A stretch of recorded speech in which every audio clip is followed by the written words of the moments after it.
मोहब्बत दीन हक की शर्त अव्वल है, उसी में हो अगर खामी तो ईमान मुकम्मल है। ओ दुनियार मानुष, তুমি যদি উম্মত দাবি করো তো তোমার অন্তরের মধ্যে মুহাম্মদুর রাসূলুল্লাহ সাল্লাল্লাহু আলাইহি ওয়াসাল্লামের পরিপূর্ণ ভালোবাসা থাকতে হবে। মহব্বতে কামেল, মহব্বতে কামেল মনে রাখতে হবে। নবীজির মহব্বতের যতটুক ঘাটতি থাকবে ততটুক তোর ঈমানের ঘাটতি। যদি দুই আনা মহব্বতের ঘাটতি থাকে ওই দুই আনা তোর ঈমানের কমতি। যদি চার আনা নবীজির মহব্বতের ঘাটতি থাকে ওই চার আনা তোর ঈমানের ঘাটতি। কথা বুঝেন নাই? আল্লাহু আকবার। আমার ভাইয়েরা, দোস্ত আহবাব, আমি আপনাদেরকে বলছি যে দুইটা জিনিস সম্পর্কে আজকে আমার আলোচনা হবে। বলেন তো, এক নম্বর কি? আল্লাহর মারফত। প্রথমে এক নম্বরটা নিয়ে একটু আলোচনা করি। মনে রাখতে পারবেন তো ইনশাআল্লাহ? মনোযোগ সহকারে শুনলে মনে রাখতে পারবেন। আমাদের দেশে মারফত শব্দ এটার প্রচলন আছে, আছে না নাই? মারফত, মারফত। আপনারা মারফত বলতে কি বুঝেন? আমারে একটু বুঝেন মুসলমান ভাইয়েরা, মারফত বলতে আপনারা কি বুঝেন? সর্বসাধারণ মারফত বলতে আপনারা কি বুঝেন? মারফত বলতে আপনারা এইটা বুঝেন কি, যে চারটা জিনিস আছে: শরীয়ত, তরিকত, হাকিকত, মারফত। মারফত হইলে আর শরীয়ত লাগে না, এইটা বুঝেন? মারফত হইলে আর নামাজ লাগে না, এইটা বুঝেন? এইটার নাম মারফত। কোনো এক পীর সাহেবের কাছে মুরিদ হইলে, উনারে হাতিয়া তোফা দিলে, উনার দরবারে গরু নিয়ে গেলে, ছাগল নিয়ে গেলে, মোরগ নিয়ে গেলে, আর 5 ওয়াক্ত নামাজ না পড়লেও পীর সাহেব কিয়ামতের ময়দানে আপনাকে পার করাইয়া দেবে। এইটার নাম মারফত।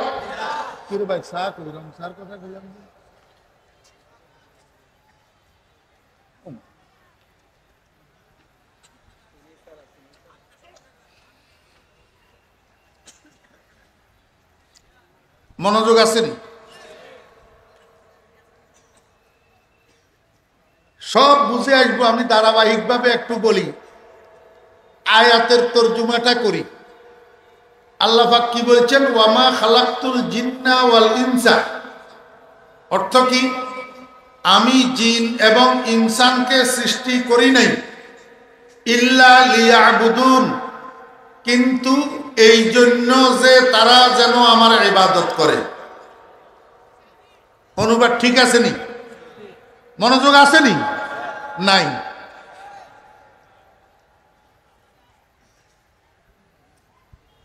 এটা কোরআন শরীফের আয়াত নেই। ওই হাফেজেরা হাত তুলি বলেন কোরআন শরীফের আয়াত নেই না? গোপালগঞ্জিয়ার মতো আমি বানাই বানাই চালাই দিতেছি। কোরআন শরীফের আয়াত না? ও কোরআন শরীফের আয়াত বিশ্বাস না করলে ঈমান থাকে? ওয়ামা খালাকতুল জিন্না ওয়াল ইনসা ইল্লা লিয়াবুদুন। আল্লাহ পাক বলেন, আমি জিন এবং ইনসানকে সৃষ্টি করি নাই, কিন্তু সৃষ্টি করছি এই জন্য যে তারা যেন আমার ইবাদত করে। তাহলে আল্লাহ পাক জিন এবং মানুষকে বানাইছেন কিসের জন্য? ইবাদতের জন্য। কিসের জন্য? এবার বলেন, ইবাদতের মধ্যে সর্বশ্রেষ্ঠ ইবাদতের নাম কি? 5 ওয়াক্ত নামাজ। ইবাদতের মধ্যে সর্বশ্রেষ্ঠ ইবাদতের নাম কি? 5 ওয়াক্ত নামাজ। তো যার কাছে নামাজ নাই তার কাছে আল্লাহ পাক মানুষ বানানোর যেই উদ্দেশ্য, এটা কি প্রতিফলিত হইল? পাওয়া গেল? যার কাছে নামাজ নাই তার কাছে কিছু নেই। যার কাছে নামাজ নাই তার কাছে কিছু নাই। এখন আমাদের সমাজের মধ্যে নামাজি যুবক বেশি না বেনামাজি যুবক বেশি? বেনামাজি যুবক বেশি। কারণটা কি? আল্লাহ বানাইলো নামাজের জন্য। এখন এই যুবকেরা নামাজ পড়তে পারে না কেন? একটা জিনিসের অভাবে, একটা জিনিসের অভাবে। সেই জিনিসটার নাম মোহাব্বতে এলাহি। সেই জিনিসটার নাম মোহাব্বতে এলাহি, আল্লাহর মোহাব্বত, আল্লাহর মোহাব্বত। মোহাব্বতের অভাবে ইবাদত করা যায় না। মোহাব্বতের অভাবে ইবাদত করা, মনোযোগ আসেনি? ওই ফাঁকাওয়ালা, তোর মনোযোগ আছে বেটা? মোটার ডিম শুনে আমার গলা ফাড়ি যেতেছে কথা বলতে, হে মনোযোগ সহকারে শুনে না।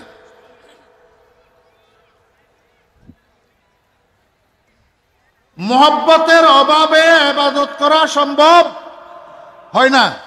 কেন? ইবাদত কাকে বলে? ইবাদত মানি আল্লাহর হুকুম রসুলের তরিকায় মানা, এটার নাম ইবাদত। আল্লাহর হুকুম রসুলের তরিকায় মানা, এটার নাম ইবাদত। মনোযোগ আসেনি?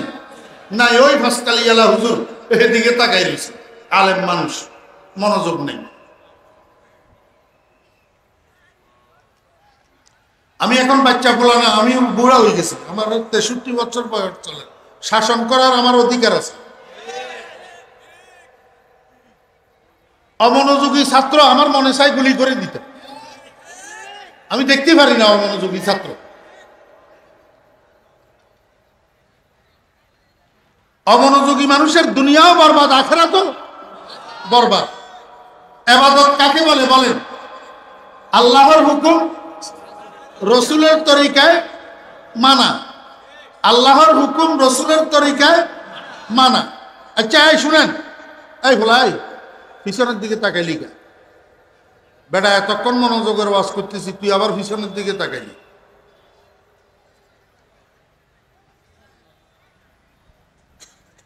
এই আপনি একটা ভালো কাজ করলেন, কিন্তু গতানুগতিক স্বভাবগতভাবে আল্লাহর হুকুম পালনের উদ্দেশ্যে করলেন না, ইবাদত হবে? হ্যাঁ, বসি পেশাব করা ইবাদত। বসি পেশাব করা কি ইবাদত? বসি পেশাব করা ইবাদত না? বসি পেশাব করা কি ইবাদত? কিন্তু একজন হিন্দু ভাই যদি বসি পেশাব করে ইবাদত হবে? কেন? তরিকা নেই, তরিকা নাই। এই আরো সুন্দর বুঝাই। 5 ওয়াক্ত নামাজ ইবাদত কিনা? সূর্য উদয়ের সময় পড়লে ইবাদত হবে? সূর্য মাথার উপরে স্থির অবস্থায় পড়লে ইবাদত হবে? সূর্য অস্তে যাওয়া অবস্থায় পড়লে ইবাদত হবে? কেন? আল্লাহর হুকুম নাই, আল্লাহর হুকুম নাই। এই মনোযোগ আসেনি? রোজা ইবাদত কিনা?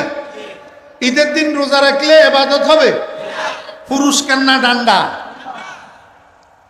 ঈদের দিন রোজা রাখলে পুরুষ কান্না ডান্ডা, ডান্ডা। কারণ যেখানে আল্লাহ পাকের হুকুম নাই সেখানে ইবাদত নাই। কথা বুঝছেন? ঠিক তদ্রূপ জিকির ইবাদত। জিকির কি? ইবাদত। কিন্তু জিকির হইতে হবে আল্লাহর হুকুম মতো, রসুলের তরিকা মতো। যেই জিকির আল্লাহর হুকুম মতো, রসুলের তরিকা মতো হবে না, বাতি নিবাই নারী পুরুষ একসাথ হইয়া লাফালাফি করি, হিল হিল হিল, এটা কোনো জিকির না। এই জিকির আব্দুল কাদের জিলানী করে নাই, এই জিকির খাজা মঈনুদ্দিন চিশতি করে নাই, এই জিকির উসমান হারুনি করে নাই, এই জিকির বাইজিদ বুস্তামি করে নাই, এই জিকির খাজা কুতুবউদ্দিন রহমতুল্লাহ আলাইহি করে নাই, এই জিকির আল্লাহর কোন ওলি করে নাই, যেই জিকিরের মধ্যে রাসূলের তরিকা নাই। জি ভাই, গীবত যেন না হয়। এইরকম ভাবে দরুদ শরীফ বহুত বড় ইবাদত। দরুদ শরীফ বহুত বড়, আল্লাহর হুকুম নেই। ইয়া আইয়ুহাল্লাযীনা আমানু সাল্লু আলাইহি ওয়া সাল্লিমু তাসলিমা। আল্লাহর হুকুম নেই। সল্লু সালাত পড়ো, সাল্লিমু সালাম পড়ো। সালাত সালাম দোনোটার জন্য আল্লাহর হুকুম আছে না নাই? আল্লাহর হুকুম পালন করার নামই তো ইবাদত, কিন্তু হইতে হবে কার তরিকায়? রসুলের তরিকায়। আজকের এই মহতি ওয়াজ মাহফিল ও হালকায় জিকিরে আমাদেরকে অংশগ্রহণ করার জন্য তৌফিক দিয়েছেন। এই জন্য আমরা সবাই মহান রব্বুল আলামিনের শুকর আদায় করি, আলহামদুলিল্লাহ।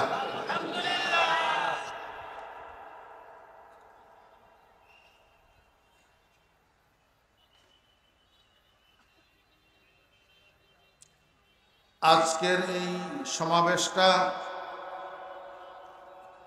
এটা জাগতিক কোনো গতানুগতিক সমাবেশ নয়, এটা একটা দ্বীনি সমাবেশ।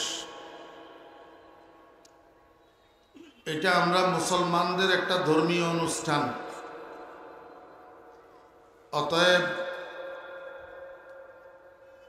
এটার সফলতা, এটার সৌন্দর্য রক্ষা করা আমরা মুসলমানদের ঈমানি দায়িত্ব। মাহফিলের দুই পাশে যে বন্ধুরা দাঁড়িয়ে আছেন, আমি আপনাদেরকে অনুরোধ করব, শুরু থেকে দাঁড়াই থাকবেন কেন? 10 মিনিট বসেন, ভালো না লাগলে উঠে চলে যাইয়েন। কারো কাছ থেকে অনুমতি নিতে হবে না। এখানে তো গেইটে কোনো দারোয়ান নাই, বাইরে যেতে চাইলে আপনাকে কেউ আটকাবে না। জীবনে কত রাত্রি, কত সময়, কত কাজে ব্যয় করছেন। বাংলাদেশের মুসলমানের সন্তানেরা রমজান মাসে রাত্রের 3টায় ঘুম থেকে সজাগ হইয়াও বিশ্বকাপের ম্যাচ দেখে নাই? দেখে নাই? সেই মুসলমানের সন্তানেরা একটা মাহফিলে 10 মিনিট বসার জন্য মনস্থ করতে পারবে না কেন? ঈমান কোথায়? আমি অনুরোধ করব, সবাই বসে পড়ুন, একজনও দাঁড়ায় থাকতে পারবেন না। দাঁড়াই থাকলে আমি কথা বলবো না। দাঁড়াইতে হইলে প্যান্ডেলের বাইরে দূরে যান, মাঠের কোনায় যান। এখানে মাহফিলের পাশে দাঁড়াই থাকা যাবে না। ভালো না লাগলে চলে যায়। আপনারা লম্বা কুর্তাওয়ালারা যারা দাঁড়ায় রয়েছেন, আপনারা কি কথা শুনেন না? এই লম্বা কুর্তাওয়ালা এদিক সেদিক তাকায়।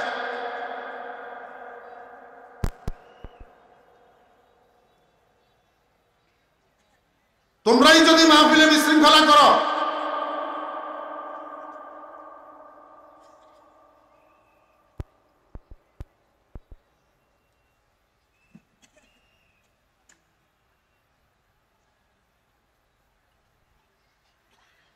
এই ভাই বসো।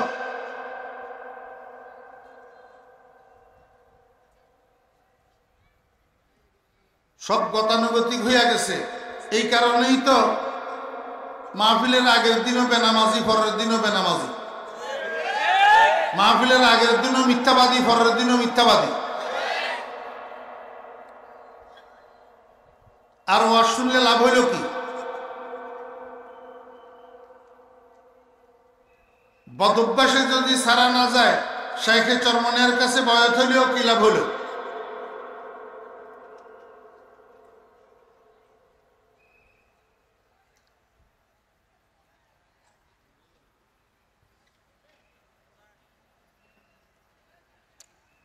একটা মাহফিল পোস্টার করা হয়েছে, পাবলিসিটি করা হয়েছে, আবার এখন আজকে মাহফিলের মাইকের আওয়াজে চতুর্দিকে কান সেদা করে ফেলতেছে, কিন্তু কোনো ক্রিয়া নেই।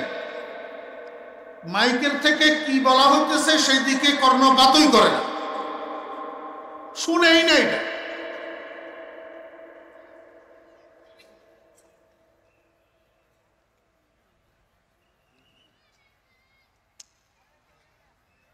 দোকানদারের দ্বারায় ব্যবসা আবাদ হয়, দোকানদারের দ্বারায় ব্যবসা বরবাদ হয়। জেলের দ্বারায় জাল আবাদ হয়, জেলের দ্বারায় জাল বরবাদ হয়। ওই মুসলমানের দ্বারা ইসলাম আবাদ হয়, মুসলমানের দ্বারা ইসলাম বরবাদ হয়। এখন বর্তমানে মুসলমানের সন্তানদের দ্বারা ইসলামের ক্ষতি যতটুকু হইতেছে, ভিন্ন ধর্মীদের সন্তানদের দ্বারাই ততটুকু হচ্ছে না।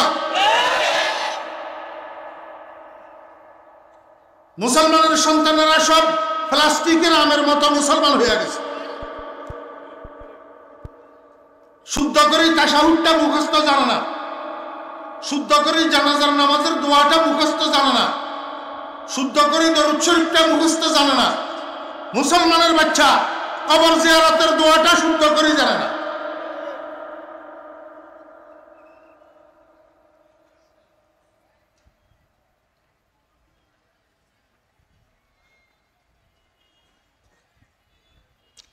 মাহফিলের চতুর্পাশে ভলান্টিয়ার নাই, ভলান্টিয়ার দেওয়া হয় নাই। যারা দাঁড়াই থাকতে চায় ওনাদেরকে আদর করি একটু কাঁধে হাত দিয়ে একটু বসাই দেওয়ার জন্য ভলান্টিয়ার দেওয়া দরকার ছিল, নাকি ভলান্টিয়াররা দায়িত্ব পালন করতেছে না?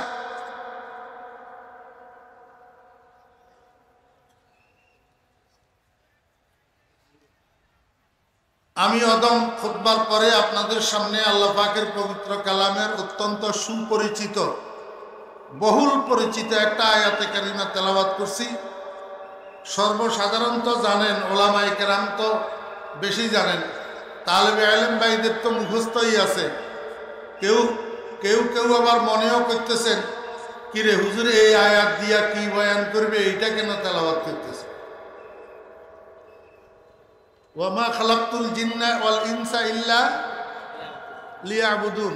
আমার তো মনে হয় শুধু ওলামায়ে কেরাম না, আপনারা পাবলিকেরাও অনেকে এই আয়াতের অর্থ জানেন। সাথে সাথে রাসূল আকরাম সাল্লাল্লাহু আলাইহি ওয়াসাল্লামের একটা হাদিস শরীফ আমি পাঠ করছি, এটাও বহুল পরিচিত হাদিস।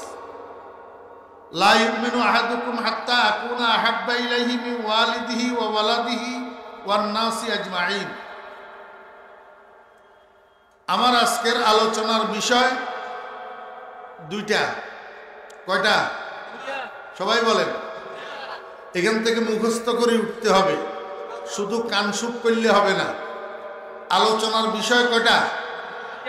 এক নম্বর আল্লাহর মারফত, বলেন এক নম্বর। দুই নম্বর নবীজির মহব্বত। এক নম্বর আল্লাহর মারফত, দুই নম্বর নবীজির মহব্বত। মনে থাকবো ইনশাল্লাহ? এই দুইটা হলো আলোচনার বিষয়বস্তু। বলেন এক নম্বর। এই তো কইতে পারেন, ওই মুরব্বী এখানে বসে বসে কি খার, পাওয়া রুটি না বিস্কুট?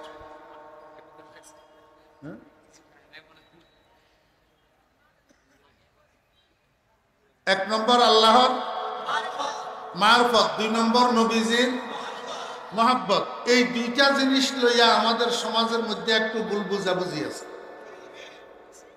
আছে না নাই? আল্লাহর মারফত লইয়া কিছু ভুল বুঝাবুঝি আছে না নাই?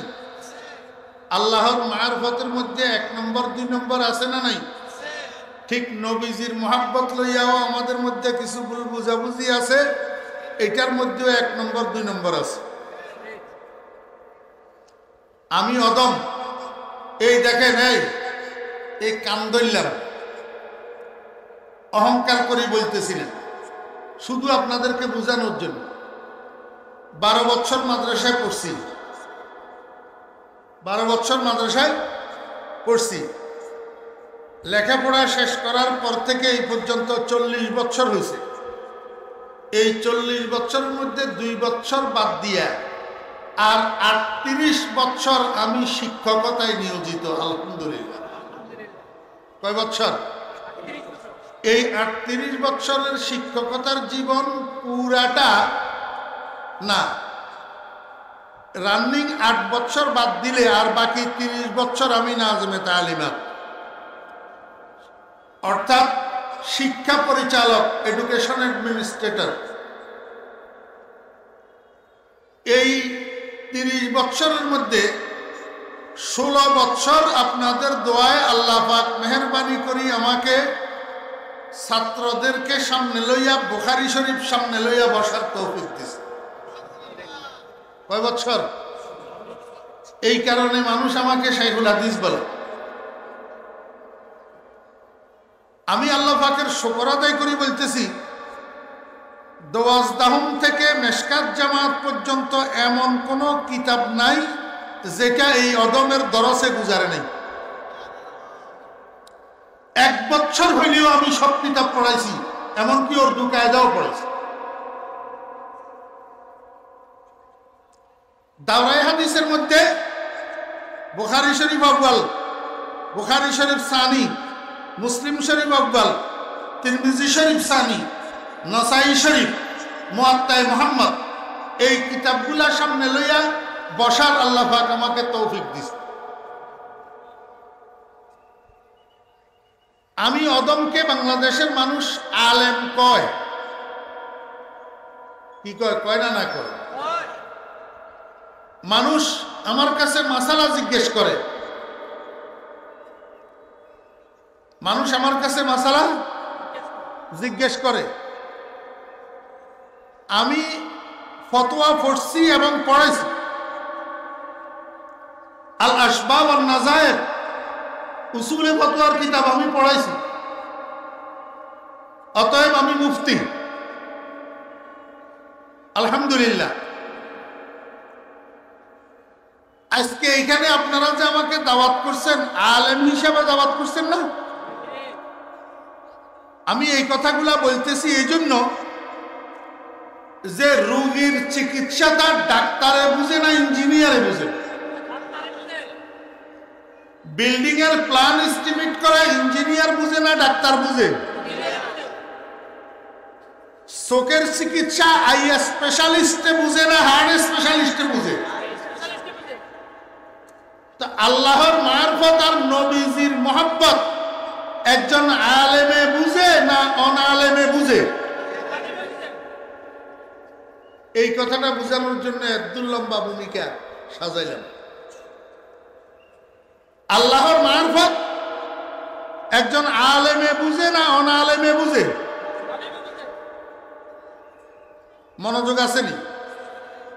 মনোযোগ আছে? আমার 2টা ভূমিকা শুনেন।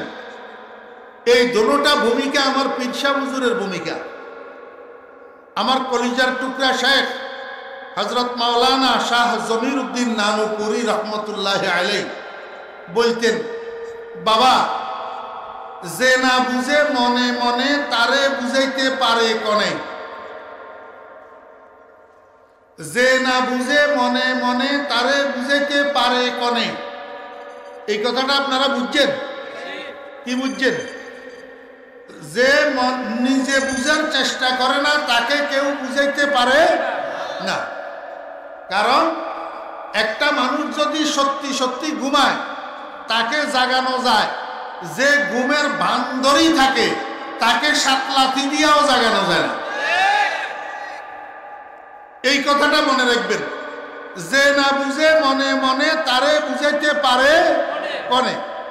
যে বুঝার চেষ্টা করে না তাকে আব্দুল কাদের জিলানী রহমতুল্লাহ আলাইহি যদি কবর থেকে উঠি আসি বুঝায়, তারপরেও সে বুঝবে না। 1 নম্বর ভূমিকা। 2 নম্বর ভূমিকা, আমরা নবীজির ইলম যেইটুকু অর্জন করছি, আল্লাহ পাক তৌফিক দিয়েছেন, এইটুকুর মধ্যে আমরা নবীজি থেকে একটা জিনিস শিখছি। সেটা হলো, হে আমার উম্মতের আলেমগণ, তোমরা আমার উম্মতের মধ্যে যারা রোগী আছে, রোগী, এদেরকে ঘৃণা করবে না। এদের রোগটাকে ঘৃণা করবে না, রোগীকে নয়। কারণ তোমার একটা ছেলের যদি রাত্রের 2টার সময় ডায়রিয়া শুরু হয়, তুমি তোমার ছেলেটাকে লাথি মারি ঘরের বাহিরে ফেলে দিবা? কি করবা? ডাক্তার নিয়ে আসবা, চিকিৎসা করবা, সেবা করবা। সেবা চিকিৎসার দ্বারা তোমার ছেলেটার থেকে ওই ঘৃণিত ডায়রিয়া নামের রোগটাকে আলাদা করার চেষ্টা করবা। কারণ রোগ তোমার শত্রু, রোগী তোমার শত্রু নয়। রোগী তোমার কলিজার টুকরা সন্তান। এই জন্য আমরা কোন মুসলমানকে ঘৃণা করি না, কোন মুসলমানকে আমরা ঘৃণা করি না। সে যত বড় রোগে আক্রান্ত হোক না কেন, আমরা মহব্বত করি, ভালোবাসা দিয়া তাকে রোগের থেকে ছুটানোর চেষ্টা করি, চিকিৎসার চেষ্টা করি। আমরা রোগকে ঘৃণা করি, রোগীকে ঘৃণা করি না। কথা বুঝাইতে পারছি? কেউ যদি আমি ফরিদউদ্দিনকে ঘৃণা করে, করুক, সেটা তার ব্যাপার, তার জবাব সে দিবে। আমি কাউকে ঘৃণা করব না, কারণ রোগে আক্রান্ত হইলেও এগুলা মুহাম্মদুর রাসূলুল্লাহ সাল্লাল্লাহু আলাইহি ওয়াসাল্লামের উম্মত। মুহাম্মদুর রাসূলুল্লাহ সাল্লাল্লাহু আলাইহি ওয়াসাল্লাম কি উম্মত? অতএব আমি নবীজির একজন উম্মতকে ঠেলি জাহান্নামে ঢুকাই দেওয়া এটা আমার কাজ নয়, এটা আমাদের মুরব্বীদের কাজ নয়। আমাদের দাদা উস্তাদ শাইখুল আরব ওয়াল আজম সৈয়দ হোসেন আহমদ মাদানী রাহমাতুল্লাহি আলাইহি ভোর রাত্রে উঠি তাহাজ্জুদের নামাজের পরে আল্লাহর দরবারে কাঁদে, কি বলে? চেবুদে কে দোজখ যেমন পরশোদে, মগর উম্মতারা রেহাই সুদে। ইয়া আল্লাহ, আমি হুসাইন আহমদের শরীরটাকে তুমি এত মোটা তাজা করে দাও, আমি একজনকে জাহান্নামে দিলে তোমার জাহান্নামটা যেন ভর্তি হয়ে যায়, আমার নানাজির একজন উম্মতও যেন জাহান্নামে যাওয়া না লাগে। এটা হলো প্রকৃতপক্ষে নবীজির মহব্বত। কি নবীজি? ও ভাই, আপনারা নিজ নিজ আব্বাকে মহব্বত করেননি, ভালোবাসেননি? কথা কয় না। এতগুলা মানুষ উত্তর দিলে উত্তরের আওয়াজ আরো বড় হওয়ার কথা না? আপনারা বাপেরে ভালোবাসেননি, তো বাপের সন্তান ভাই এটারে ভালোবাসেন না? আপনার সামনে আপনার একটা ভাইকে কেউ মারুক, আপনি বরদাস্ত করবেন? আপনি সারানোর চেষ্টা করবেন না? ঠিক তদ্রুপ নবীজিকে মহব্বত করা ইমানদারের ইমানি দায়িত্ব। ईमानदार अल्लाह अकबर। मोहम्मद की मोहब्बत दीन हक की शर्त अव्वल है, उसी में हो अगर खामी तो ईमान मुकम्मल है। ओ दुनियार मानुष, তুমি যদি উম্মত দাবি করো তো তোমার অন্তরের মধ্যে মুহাম্মদুর রাসূলুল্লাহ সাল্লাল্লাহু আলাইহি ওয়াসাল্লামের পরিপূর্ণ ভালোবাসা থাকতে হবে। মহব্বতে কামেল, মহব্বতে কামেল। মনে রাখতে হবে নবীজির মহব্বতের যতটুক ঘাটতি থাকবে ততটুক তোর ঈমানের ঘাটতি। যদি দুই আনা মহব্বতের ঘাটতি থাকে ওই দুই আনা তোর ঈমানের কমতি। যদি চার আনা নবীজির মহব্বতের ঘাটতি থাকে ওই চার আনা তোর ঈমানের ঘাটতি। কথা বুঝেন নাই? আল্লাহু আকবার। আমার ভাইয়েরা, দোস্ত আহবাব, আমি আপনাদেরকে বলছি যে দুইটা জিনিস সম্পর্কে আজকে আমার আলোচনা হবে। বলেন তো, একটা, এক নম্বর কি? আল্লাহর মারফত। প্রথমে এক নম্বরটা নিয়ে একটু আলোচনা করি। মনে রাখতে পারবেন তো ইনশাল্লাহ? মনোযোগ সহকারে শুনলে মনে রাখতে পারবেন। আমাদের দেশে মারফত শব্দ এটার প্রচলন আছে, আছে না নাই? মারফত, মারফত। আপনারা মারফত বলতে কি বুঝেন? আমারে একটু বুঝান মুসলমান ভাইয়েরা, মারফত বলতে আপনারা কি বুঝেন? সর্বসাধারণ মারফত বলতে আপনারা কি বুঝেন? মারফত বলতে আপনারা এইটা বুঝেন কি, যে চারটা জিনিস আছে: শরীয়ত, তরিকত, হাকিকত, মারফত। মারফত হইলে আর শরীয়ত লাগে না, এইটা বুঝেন? মারফত হইলে আর নামাজ লাগে না, এইটা বুঝেন? এইটার নাম মারফত। কোন এক পীর সাহেবের কাছে মুরিদ হইলে উনারে হাদিয়া তোফা দিলে, উনার দরবারে গরু নিয়ে গেলে, ছাগল নিয়ে গেলে, মোরগ নিয়ে গেলে, আর 5 ওয়াক্ত নামাজ না পড়লেও পিসাব কিয়ামতের ময়দানে আপনাকে পার করাইয়া দিবে। এইটার নাম মারফত।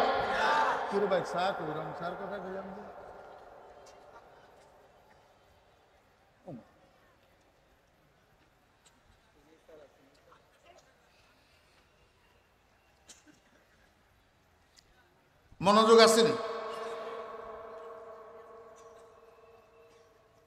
সব বুঝে আসবো, আমি ধারাবাহিকভাবে একটু বলি, আয়াতের তর্জুমাটা করি।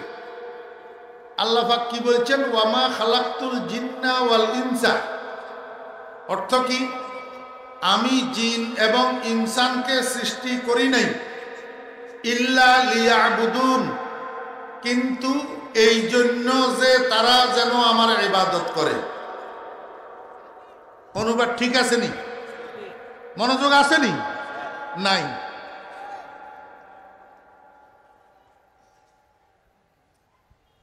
এটা কোরআন শরীফের আয়াত নেই। ওই হাফেজেরা হাত তুলি বলেন কোরআন শরীফের আয়াত নেই না? গোপালগঞ্জিয়ার মতো আমি বানাই বানাই চালাই দিতেছি। কোরআন শরীফের আয়াত না? ও কোরআন শরীফের আয়াত বিশ্বাস না করলে ঈমান থাকে? ওয়ামা খালাকতুল জিন্না ওয়াল ইনসা ইল্লা লিয়াবুদুন। আল্লাহ পাক বলেন আমি জিন এবং ইনসানকে সৃষ্টি করি নাই, কিন্তু সৃষ্টি করছি এই জন্য যে তারা যেন আমার ইবাদত করে। তাহলে আল্লাহ পাক জিন এবং মানুষকে বানাইছেন কিসের জন্য? ইবাদতের জন্য। কিসের জন্য? এবার বলেন ইবাদতের মধ্যে সর্বশ্রেষ্ঠ ইবাদতের নাম কি? 5 ওয়াক্ত নামাজ। ইবাদতের মধ্যে সর্বশ্রেষ্ঠ ইবাদতের নাম কি? 5 ওয়াক্ত নামাজ। তো যার কাছে নামাজ নাই, তার কাছে আল্লাহ পাক মানুষ বানানোর যেই উদ্দেশ্য, এটা কি প্রতিফলিত হইল? পাওয়া গেল? যার কাছে নামাজ নাই তার কাছে কিছু নেই। যার কাছে নামাজ নাই তার কাছে কিছু নাই। এখন আমাদের সমাজের মধ্যে নামাজি যুবক বেশি না বেনামাজি যুবক বেশি? বেনামাজি যুবক বেশি। কারণটা কি? আল্লাহ বানাইল নামাজের জন্য। এখন এই যুবকেরা নামাজ পড়তে পারে না কেন? একটা জিনিসের অভাবে। একটা জিনিসের অভাবে।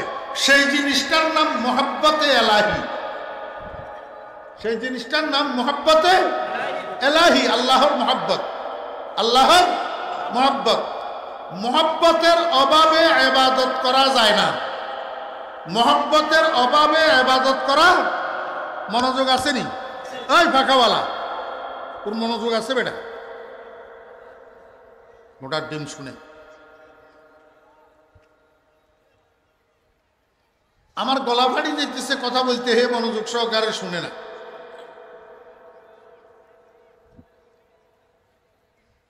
মুহাব্বতের অভাবে ইবাদত করা সম্ভব হয় না। কেন? ইবাদত কাকে বলে?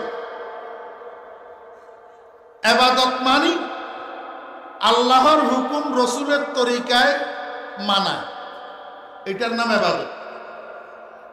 আল্লাহর হুকুম রসুলের তরিকায় মানা, এটার নাম ইবাদত। মনোযোগ আসেনি? নাই। ওই ভাস্কালিয়ালা হুজুর এদিকে তাকাই রয়েছে, আলেম মানুষ, মনোযোগ নেই। আমি এখন বাচ্চা বলা না, আমি বুড়া হয়ে গেছি, আমার 63 বছর বয়স চলে। শাসন করার আমার অধিকার আছে। অমনোযোগী ছাত্র আমার মনে চাই গুলি করে দিত। আমি দেখতে পারি না অমনোযোগী ছাত্র। অমনোযোগী মানুষের দুনিয়াও বরবাদ, আখিরাতও বরবাদ। ইবাদত কাকে বলে বলেন? আল্লাহর হুকুম রসুলের তরিকায় মানা। আল্লাহর হুকুম রসুলের তরিকায় মানা। আচ্ছা এই শুনেন, এই ভোলাই পিছনের দিকে তাকাইলি কা? বেটা এতক্ষণ মনোযোগের ওয়াজ করতেছি, তুই আবার পিছনের দিকে তাকাইলি।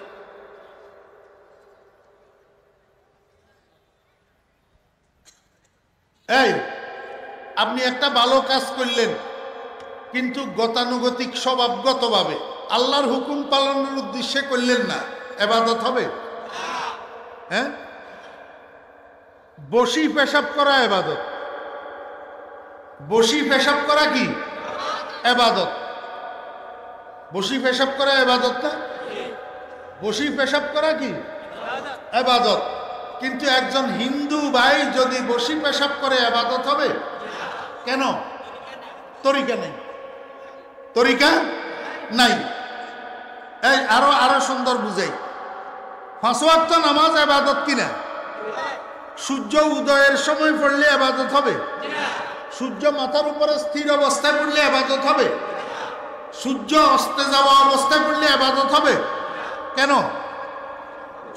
আল্লাহর হুকুম নাই, আল্লাহর হুকুম নাই। এই মনোযোগ আসেনি? রোজা ইবাদত কিনা? ঈদের দিন রোজা রাখলে ইবাদত হবে? পুরস্কার না ডান্ডা?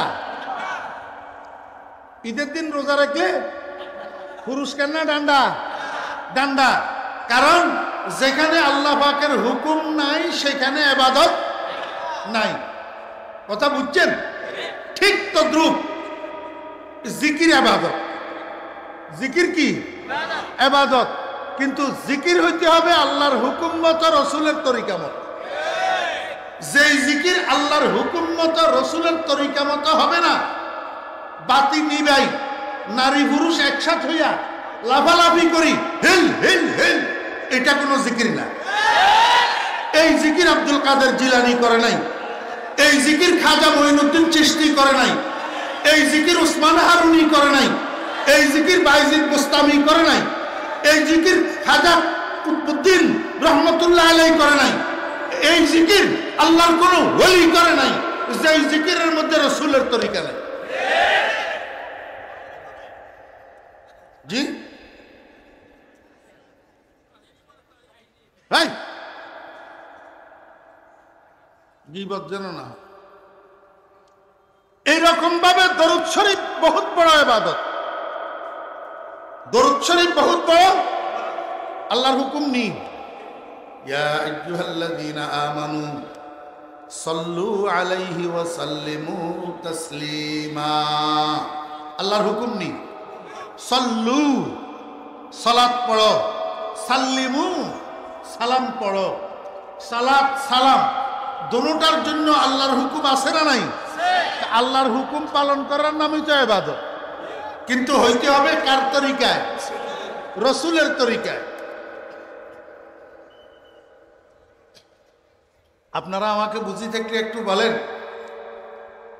এই হুকুমটা সল্লু সাল্লিমু, এই হুকুমটা নবীজি পালন করছেন কিনা, এবং এই হুকুমটা নবীজির উপরে বর্তায় কিনা? জি, নবীজির উপরে বর্তায় কিনা? হুকুম দিছেন কাকে? ইয়া আইয়ুহাল্লাযীনা আমানু, হে ঈমানওয়ালারা। নবীজি ঈমানওয়ালা ছিলেন না? জি। যদি নবীজি ঈমানওয়ালা থাকেন, যদি ইয়া আইয়ুহাল্লাযীনা আমানুর মধ্যে নবীজি অন্তর্ভুক্ত থাকেন, তাহলে সাল্লু সাল্লিমুর মধ্যেও নবীজি অন্তর্ভুক্ত। এবং নবীজি এই হুকুম পালন করছেন কি করেন নাই? কেমনে, কোথায়, কিভাবে? আমার বেহরা দোস্ত আহবাব, রসুল আকরাম সাল্লাল্লাহু আলাইহি ওয়াসাল্লাম নামাজি ছিলেন না বেনামাজি ছিলেন? নবীজি নামাজ পড়তেন কিনা? আমাদের নামাজের মধ্যে যেরকম তাশাহুদ আছে, নবীজির নামাজের মধ্যে তাশাহুদ ছিল কিনা? নবীজি নামাজের মধ্যে আত্তাহিয়াতু লিল্লাহি ওয়াস সালাওয়াতু ওয়াত তাইয়্যিবাত পড়তেন কিনা? এই তাশাহুদের মধ্যে আসসালামু আলাইকা আইয়ুহান নাবিয়্যু আছে না নাই? এটা নবীজি পড়তেন নি। তাহলে নবীজি নিজের উপরে নিজে সালাম পাঠ করতেন কিনা? এবার শুনেন, ওয়া আশহাদু আন্না মুহাম্মাদান আবদুহু ওয়া রাসূলুহুর পরে আল্লাহুম্মা সাল্লি আলা মুহাম্মাদিন ওয়া আলা আলি মুহাম্মাদ কামা সাল্লাইতা আলা ইব্রাহিম ওয়া আলা আলি ইব্রাহিম ইন্নাকা হামিদুম মাজিদ। আল্লাহুম্মা বারিক আলা মুহাম্মাদিন ওয়া আলা আলি মুহাম্মাদ কামা বারাকতা আলা ইব্রাহিম ওয়া আলা আলি ইব্রাহিম ইন্নাকা হামিদুম মাজিদ। আমরা নামাজের মধ্যে এটা পড়ি কিনা? এটা কি সবাই